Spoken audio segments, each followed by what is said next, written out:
안녕하십니까. 2022년 3월 18일 금요일입니다. 코페스 동반자 채널에서 오늘은 왜 링스는 팔리는데 레드백은 안 팔릴까? 정말 120억 원과 105억 원일까? 이런 주제로 말씀을 드리도록 하겠습니다. 제가 링스 장갑차가 이라크도 도입을 하기로 결정했다, 이런 내용으로 방송을 해드렸는데, 통상적으로 링스 장갑차와 레드백 장갑차는 호주에서 2배 정도 가격 차이로 알려지고 있습니다. 그러니까 레드백 장갑차와 링스 장갑차를 비교를 했을 때 가격 면에서는 레드백 장갑차가 링스 장갑차를 압도했다. 이것은 모두 다 인정하고 있는 사실입니다. 그러니까 몇천 원, 몇만 원, 몇억 원 이런 정도의 차이를 가지고 레드백 장갑차가 링스 장갑차를 가격에서는 완벽하게 이겼다, 이렇게 발표는 못합니다. 그리고 호주에서 지금 시행하고 있는 장갑차 수주 경쟁에서 가격은 비밀입니다. 단지 기자들이 이렇게 저렇게 수소문해가지고 추정을 하는 거죠. 그렇게 해서 레드백이 가격적으로는 링스를 완벽하게 눌렀다는 것은 모두 다 인정하고 있는 사실인데, 왜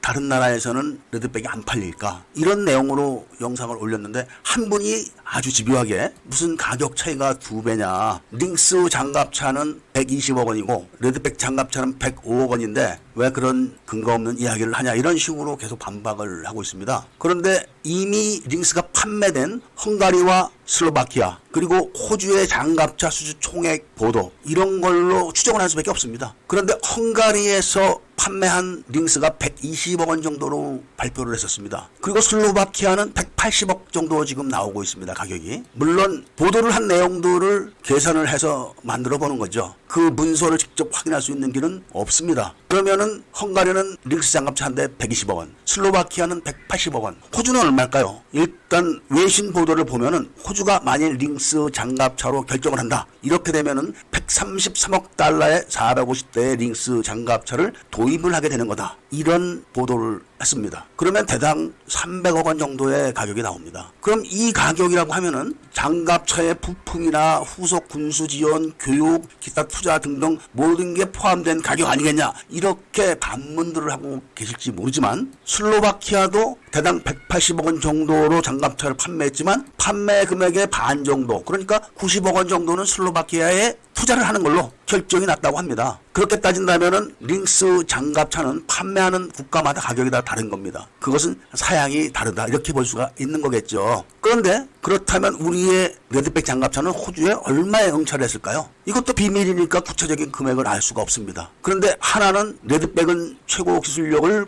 자랑하는 그런 장갑차니까 110억 정도 가격이다, 이렇게 발표를 했었습니다. 그렇다고 해서 110억 원에 호주에 응찰했겠습니까? 레드백 장갑차의 원조, 그러니까 K21의 가격이 대략 30억 원입니다. 4배를 받는다고 하면은 120억 원이 되겠죠. 그리고 링스 장갑차도 다른 나라에 판매한 사례를 봤을 때는 장갑차 가격만 봤을 때는 120억 원 정도 헝가리에 판 것 정도는 할 겁니다. 아무리 안 돼도. 그렇게 따지면은 레드백 장갑차는 최소한 K21 장갑차의 2배 정도, 60억 이상 응찰을 하지 않았을까, 이 정도로 볼 수밖에 없습니다. 그러니까 호주에서 현지 언론들이 가격에서는 레드백이 링스를 완벽하게 이겼다, 이렇게 보도를 한 겁니다. 그리고 모든 밀매들도 링스 장갑차와 레드백 장갑차는 가격 차이가 크다, 이렇게 알고 있습니다. 그러니까 링스 장갑차가 120억 원이면은 레드백 장갑차는 105억 원 정도 한다, 이렇게 알고 있지는 않습니다. 15억 원 정도 차이를 큰 차이라고 할 수 있겠습니까? 호주는 장갑차를 대량으로 도입하고 큰 금액으로 도입을 하기 때문에 옵션이 까다롭습니다. 그래서 후속 군수 지원과 여러 가지를 종합해 봤을 때 대략 대당 300억 원 정도의 도입을 할 거다, 이런 보도가 그래서 있었던 겁니다. 당연히 레드백도 후속 군수 지원과 투자, 그다음에 부품, 이런 거를 다 합치면은 200억 원 이하는 될 겁니다. 그런데